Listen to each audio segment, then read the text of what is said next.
All right. So, first episode, Ahilan, thank you for joining on. Thanks for having me, Jacob. Cool.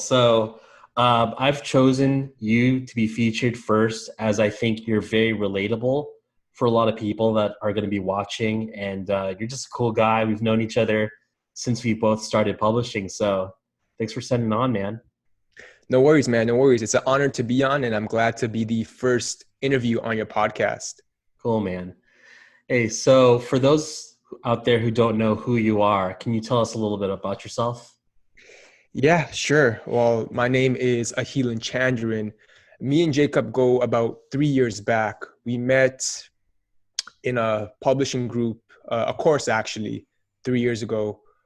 Basically, we were trying to do this online business thing, and Jacob accelerated. He excelled. He was a beast. Um, he just killed it, and he's someone that I reached out to for help, and he would give me advice here and there. And yeah, basically, after a while of publishing, I was able to get my online business off the ground. Obviously, Jacob got his before mine. He got his up and running and in an upward trajectory. And yeah, so that's how we met. The story of how I got into online business is actually an interesting one. Um, well, initially, I think I told you I went into college. I did social work, so that was my I guess my major, my field. I ended up working for an employment agency. I worked a lot of jobs, by the way, but that was one of the Yeah. jobs I worked for. Um, and after I decided I just didn't really like working for people, I started my own security company. And that was my first business ever. It was a security company here in Ontario, Toronto, Canada. And that didn't work out. I actually learned a lot of valuable lessons. I learned never mix, in most cases, don't mix business with friends. Um, that didn't work out as I had some success, but certain things, don't want to go into details, but certain things didn't work out between me and other parties involved. And then I decided, you know what, I need to start a business. And then I went online and I literally did a search on YouTube, like, how to make money online. That's how I started. And then I guess you can call it the YouTube algorithm or the YouTube gods. Like I get suggested videos of, publishing, making money. And I always wanted to publish a book myself. So I said, hey, why not? So obviously I joined K Money Mastery, and that's the rest is history, right? K Money Mastery led to another course that led to another course, and then we connected, and yeah, the rest is history. Cool, man. So you've been pretty much a hustler, even though you've been working conventional jobs. You've been like trying to do some form of entrepreneurship. Like, what got you disillusioned or like dissatisfied with like working a traditional 9 to 5? Like, what about it? That's a good question, Jacob. I'm sure you share similar experiences in regards to trading your time in for money. For me, it's one of the most, I would say, a condescending thing to do. Like for me, I can say that. Yeah. And the reason I say that, I know it's such a powerful word to use, but I don't like people looking over my shoulder, telling me what to do, right? And being at the mercy of your employer. Who likes that? Who really likes that, right? Yeah. Kudos to you if you can work a 9 to 5 for the rest of your life. Like, but that's just not me. And I always knew that there was, I guess, a bigger piece of the pie in life, right? I dared to dream, I guess. Yeah. I mean, growing up too, like in my teenage years and even in my early 20s, I've always been interested in making money online. I had my first like blog and website related to making money playing video games online. Oh, I And remember that. yeah, it was cashgamers.net. And I was just like ecstatic making an extra $300 a month. That was Back when pretty I good was, for, yeah, yeah, a bro, beginner I at was 16 years old. Yeah, wow. at 18 years old making 18 years old. $10, $11 an hour. Yeah. That's pretty cool. It's like from the internet. So, but I just never knew how to scale it, and I never got the right guidance on how to do that. But I've always been interested as well. Although I have to be honest, I did enjoy working the corporate track for the my entire 20s. So I've been through all that. But cool, man. So like in college, were you having any aspirations of like a career that you wanted to follow? You know what? Honestly, I took social work just because I wanted to make my parents happy. Uh, like the whole culture of getting a degree Yeah. or diploma, whatever. So I knew I had to get post-secondary. Initially, I don't think I've ever mentioned this, so this is the first time uh, being heard on your podcast. I initially thought I was going to become a cop. A That's what I cop. thought out of high school. Yeah, because I tried accounting. That wasn't for me. Like I took a few courses on accounting in high school. I was like, this crap is boring. It's not for Hmm. me. So I ended up thinking, you know what? Why not do something where I'm in the field, physically active, moving? I've always been into like detective mystery kind of things, right? Documentary kind of stuff too. And I was like, you know what? Why not try becoming a cop? So I actually did apply for police foundations here in Toronto. I dropped that program the first day because I realized it was just something in me saying I don't want to do this, Hmm. and I just changed my mind. And then yeah, I ended up taking social work, switching my program. Yeah, my dad actually worked for the San Francisco Police Department as a civilian employee Okay. for almost 30 years. And I've just heard so many stories about law enforcement where it can either be really boring and you can even Yeah. go your entire career never firing your weapon, or you can get really unlucky and, God forbid, you get killed your first day on the job. So it can get crazy or be really boring or Yeah. hardly in between. That's actually true. Yeah, that's what I heard too as well. Yeah, so tell me, with publishing, like, was it easy for you to get started? Like, how was that whole experience starting out from zero, not much of a skill set on with internet marketing in general? How did that go? That's a good question.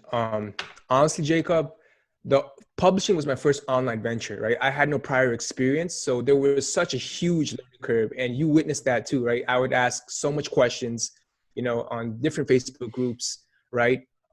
But I had no other way to learn, right? Because like I said, that was my first online venture, right? It was this whole allure to making this magic money online, right? It's legit though, by the way. Just for the people listening, it's legit. Publishing books is a viable and legitimate way to make money. It's a bona fide business. Um, but yeah, so good question. So to answer your question, I struggled. I struggled a lot. It wasn't easy, but I just with the knack to never give up, to stay focused, to be obsessed.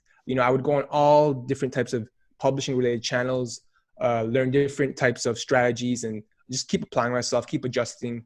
And eventually, I was able to hit my first $1,000, and that was the biggest confidence booster that I could have ever experienced, because it was like, okay, if I can do 1,000, I could do more, right?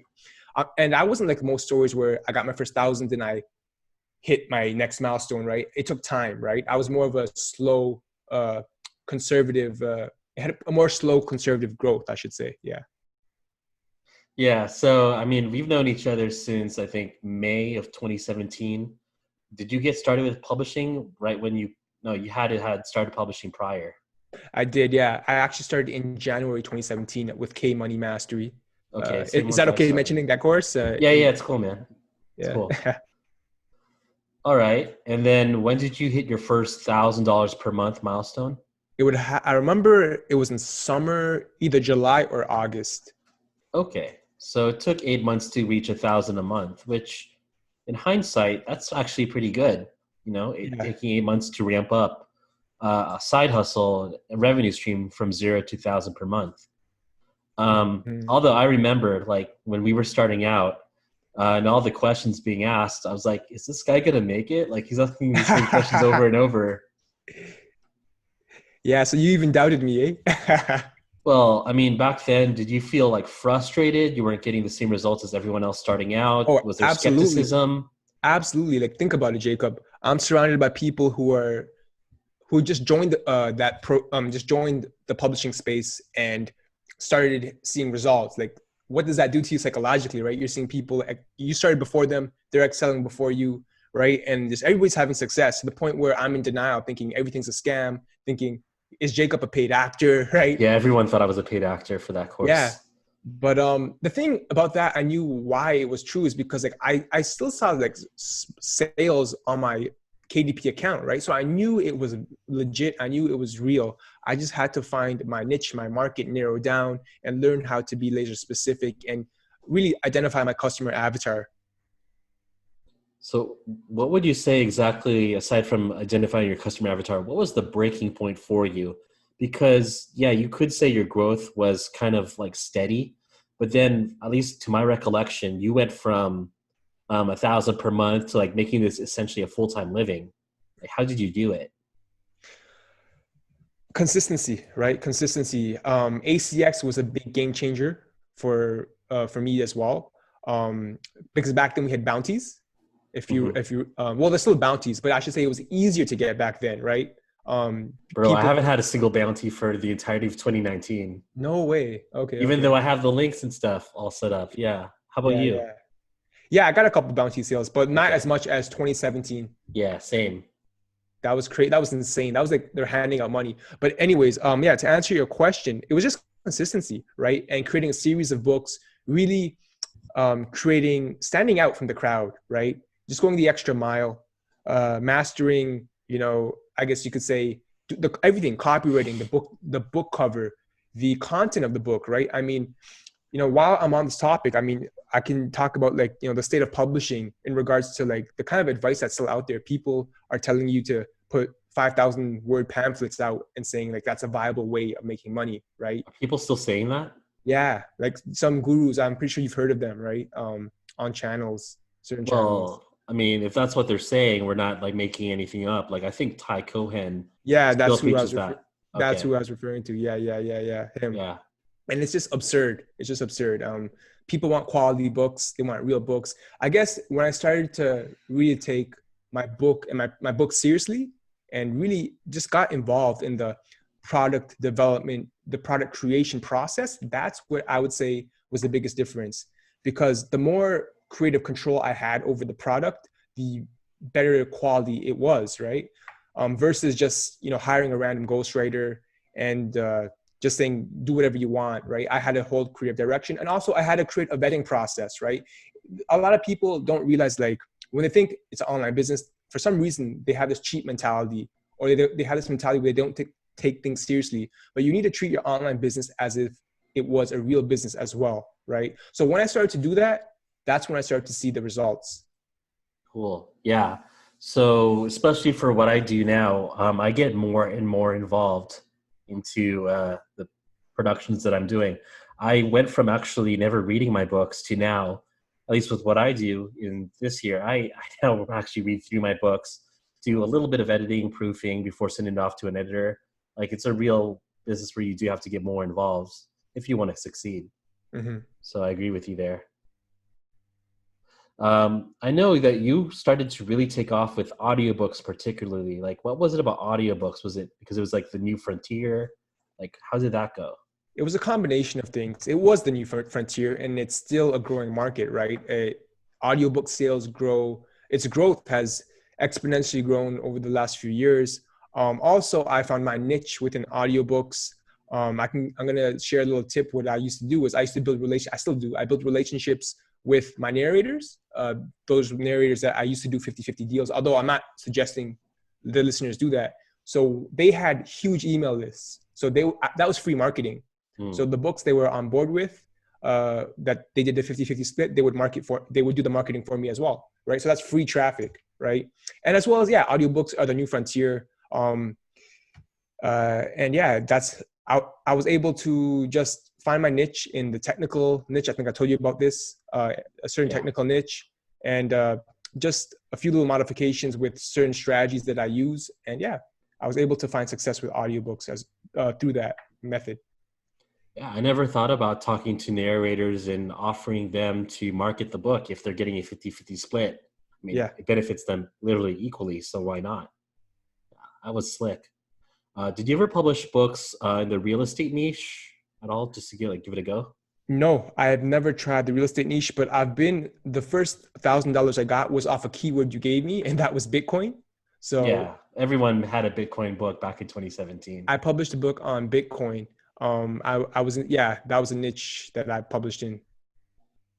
Yeah, I did Bitcoin, Ethereum, the bundle, of course, and I made bank on audiobooks for that especially. So that was a good time in 2017.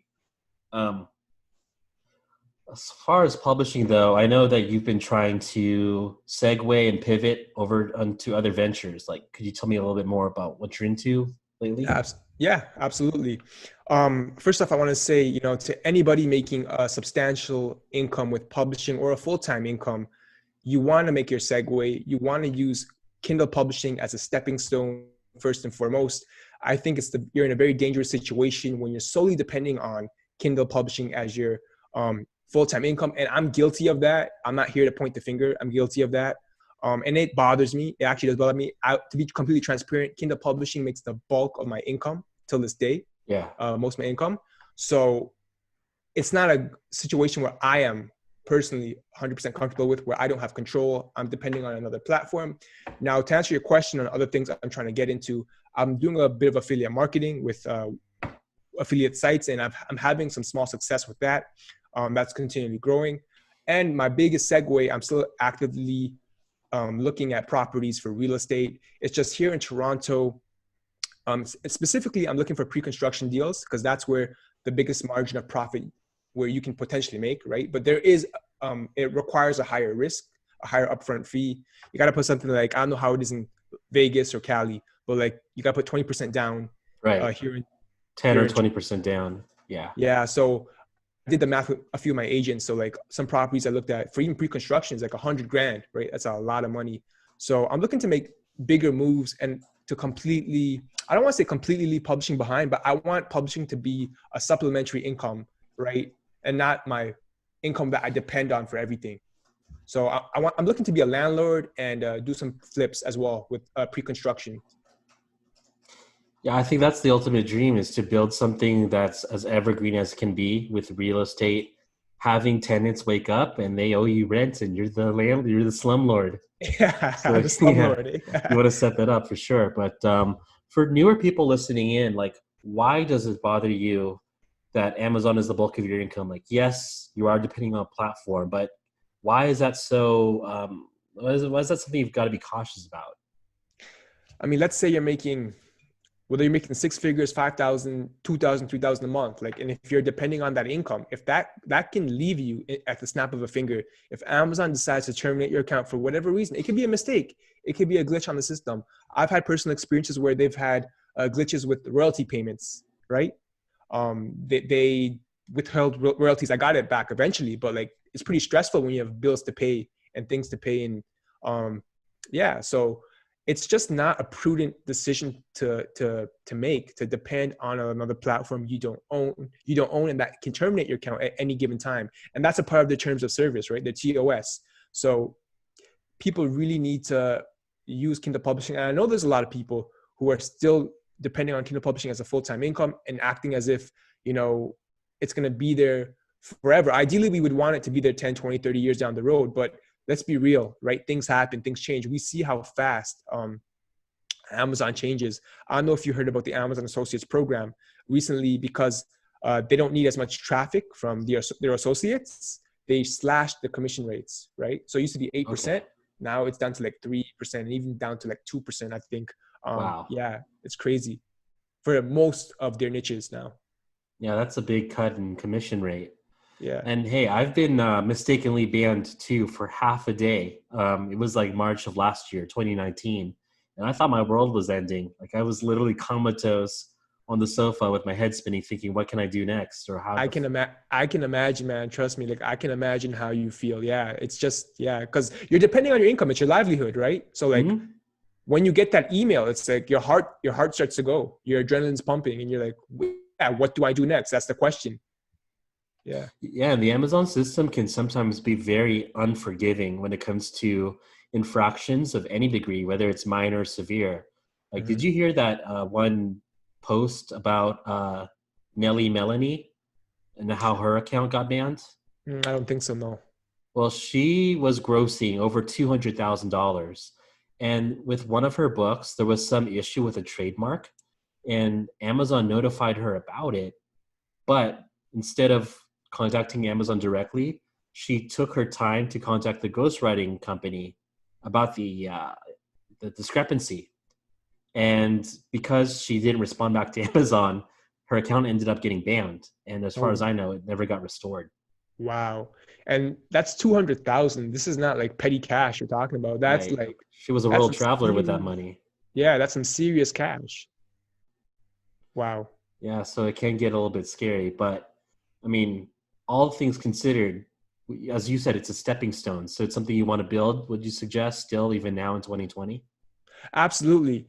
I still believe books are one of the best businesses. A publishing business is one of the best businesses to have. And anybody under the sun should try it because I believe that it's sort of recession proof. I feel like in these, as we're doing this interview on your podcast, where it's COVID-19 pandemic, right, still going on, my sales have increased.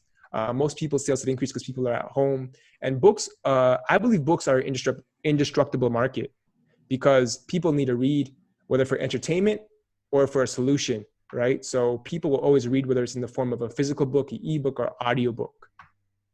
Yeah, I agree. So I've always said entertainment, education, especially for teaching children how to read, like literacy is something that you can literally only develop by reading books. So it's Mm-hmm. always going to be in demand. Yeah. Something that I've wanted to ask you is, do you like where do you see yourself in your 30s? Like, do you want to be a millionaire? Do you want to be a billionaire? Like, what do you want to do? That's a good question. You know what? I've had goals if things go right. Yeah, for sure. I've never aspired to be a billionaire, but a millionaire is something realistic. Becoming a millionaire is not as hard as most people may think or perceive. You just need to play the game right, if that makes sense, right? Hmm. Use the right vehicles, right? So, like I said, Kindle Publishing is the first vehicle in this ladder that I'm in. So, real estate is where I plan to make bigger moves, where the margins are much bigger, and yeah, the room for making money and profit is just is massive. But ideally, yeah, it's a good question. In my 30s, I want to be financially free, right? I don't know if that means being a millionaire or not, but I do know I want to be financially free, and it's going to really depend on my lifestyle. Yeah, I think you bring up a good point that, I mean, obviously we're not there yet, but it is something that can be attainable through hard work and consistency. Mhm. Would you also say, though, that it's going to be a shorter road to reach there if you avoid mistakes? Like, I'm sure you've made mistakes financially with entrepreneurship too, in general. Yeah, absolutely. It's going to be a shorter road by making, the less mistakes you make, the faster you are. The accelerated path, the faster you are to get to your goal, to attain it, right? You'll be on an accelerated path. Yeah, like in entrepreneurship. But the thing is, the way I look at mistakes is like they're the stepping stones to success, right? As Shakespeare once said. Um, but ideally, you want to make, you know, as less mistakes as possible. And the way to do that is obviously invest in your education, invest in yourself. Don't make, impulsive purchases. Hold off on the Lamborghini, right? The Rolls Royce, whatever it is you want, and Mhm. just yeah. Yeah, my biggest mistake was when and I mentioned this a lot, is when I invested $30,000 into cryptocurrency, Bitcoin and such, back when there was the bubble, but I really didn't have a good education, aside from what I thought was knowledge from YouTube that would help me out. But Mm-hmm. I got suckered into the hype, just like a lot of other people. And when that bubble burst, I literally had to liquidate my crypto assets. And overall, I think I lost around 30,000. So Oh wow, I'm sorry it to was a big hear. blow. Yeah, even though I published a book on crypto, I was never firmly. Actually, you know what? I did invest in Ethereum. I think I Mhm. blew $300. I forgot my password and everything in my wallet, whatever you call it. So that's $300 down the drain. But but I would never have made such for me, like personally, an aggressive investment. Like I'm more conservative, right? I like to test the waters first before jumping into the deep end. Totally agree. And I laugh at the fact that you lost your password and that's why you lost $300. But hey, maybe it was a good thing that you did lose the password so that you didn't get into a bigger hole. Yeah, right. That's the way I look at it. The what's the saying? The silver lining. Yeah. Yeah. So you're pretty active with looking at deals in real estate and being in that industry. Like, what do you see as being hot right now, or what will be worthwhile to take a look at with COVID and post COVID, hopefully, in terms of deals? In regards to deals, I think certain principles don't change. You need to look at wedge deals or undervalued property that just need cosmetic touch-ups. There's different strategies to this in real estate, and just want to mention, I'm by no means an expert, but I have been learning real estate from various sources. I took courses, YouTube, whatever it is, and uh, I've been to, I don't know what you call it, actual groups. So group learning, their activities Seminars? held. Sorry, seminars, yes, held, but no, but these aren't like seminars. These are like real estate agents educating a group of people. It's a business strategy so that they can do business with a real estate agent. So he shows different properties, and I guess you can call it mini seminars or sessions or whatever you want to call it, but in person, and it doesn't cost me anything. It's free to attend. Mhm. I found out through a connection here in Toronto. But yeah, sorry, to answer your question. Uh, so there's different strategies. One I earlier mentioned was pre-construction. So that's really a high risk, high reward kind of thing. You find something that's just being developed from the ground up, that hasn't been developed, I should say, and it's being developed from the ground up. So you invest in that. In 2 to 3 years, you're hoping to make anywhere between 50 to 100K plus in profit once you sell. That's one thing I'm looking into. Another thing I'm looking into is the BRR, the BRRR strategy: build, repair, refinance, right? Mhm. So you find an undervalued house, and then you do a cosmetic fix up. So you obviously want to avoid houses that have structural damage, foundational damage. You don't want to touch properties like that, but you want to touch properties that maybe just need a paint job, around the house, just minor things, right? And then from there, you repair it, and then you get a tenant inside. Then you refinance it, and then what you can do is do I don't know if you guys I don't know what you guys may call it in America, a HELOC loan, or Yeah, we basically have you take equity. HELOCs. Yeah, Yeah. HELOCs. Yeah, you take equity out of the house, and then you rinse and repeat, right? The process. So that's like Yeah. another thing I've been looking into as well. Yeah, with BRR, I mean, obviously you're trying to avoid properties that have water leaks or like electrical wires exposed out of the ceiling.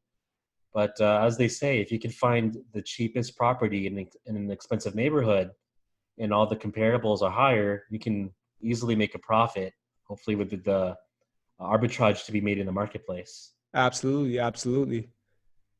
Cool. So, who are some people that you listen to for advice and mentorship overall? For real estate, Graham Stephan, Yeah, um, he's cool. and meet Kevin Hmm. as well. I bought his course. I haven't finished it. Like his course, I'm not trying to plug it in, but like there's so much value in it. I haven't even finished it. There's so much content, as well as Bigger Pockets. Yeah, I think Those with are, Meet Kevin, it's like a $200 or $300 course too, right? It's not even that yeah, expensive at all. yeah. Cool. In publishing, are you still like seeking knowledge or working with anyone to get better at that, or are you on your No, own? right now, I mean, I think there's always things to learn in publishing, but I just really want to make my transition. I'm at that point in my life where I want to build other streams of income and make those my full time, uh, make that my full time living. Yeah. Yeah, publishing, I think, is something that people all start out with. It's like Big Luca used to say this.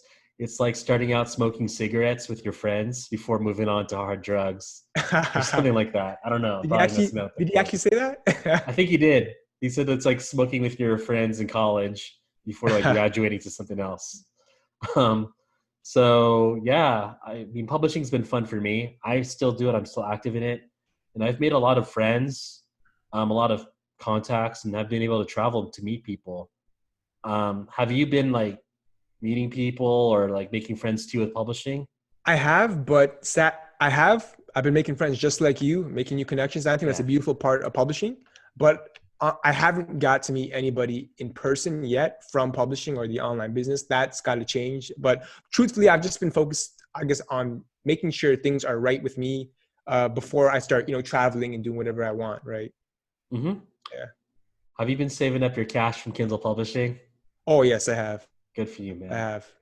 Because like I said, yeah, I'm saving up the money because you really need to save up to play the real estate game. For you need that money to invest in that to put that down payment down. Yeah, cool. All right, so when do you think you're going to get into your first big deal? I would say hopefully this year, or maybe Damn, dude. beginning early next year. Because I think this is a strategic moment for me in my life with the whole COVID-19. It's a perfect opportunity. I believe the markets will start crashing. And once that happens, I plan to jump in. So sometimes you got to bide your time. You got to wait. You got to exercise patience and discipline.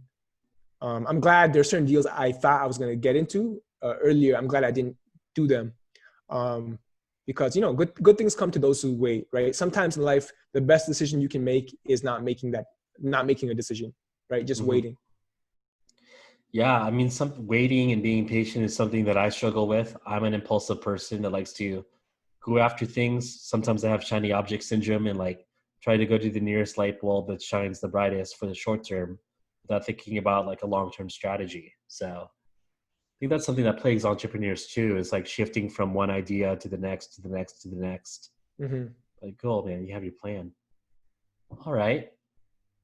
So, is there anyone else you want to like mention, or do you want to give any shout outs to anyone before we pretty much wrap it up? So no, I was just gonna say no. I'm not gonna plug anything in on this podcast, but I do want to give a shout out to you, Jacob. I'm glad I met you on my journey to entrepreneurship. If I didn't, who knows? Maybe I wouldn't be here today. Those Bitcoin keywords. It's not really about the keyword, but the experience of the success that I had that really validated the reality of online businesses for me. Yeah. So I'm glad I met you too, man. It's been a fun 3 years. It's gonna be 3.5 years pretty soon. Hmm. And where can people find you on social media? Like, how do people Sure. reach out to you? You can find me on my YouTube channel. Just search up Ahilan Chandran on YouTube or the Self-Made Entrepreneurship channel. And I have a whole bunch of content dedicated to self-publishing related matters. And you can check that out. Yeah, cool. And for those that are on YouTube, I'll leave a link below with your info so that they can find you, hit you up, and you never know what happens. So Cool. maybe you'll find some Canadian-based entrepreneurs who want to link up. Yeah, cool. Well, man, so thank you so much for being on the first episode. We'll be staying in touch, and I'm just so glad that we're friends and we've been killing it, and we'll continue to grow. Yeah. Thanks for having me, Jacob. Okay, thank you, man. See you around. See ya.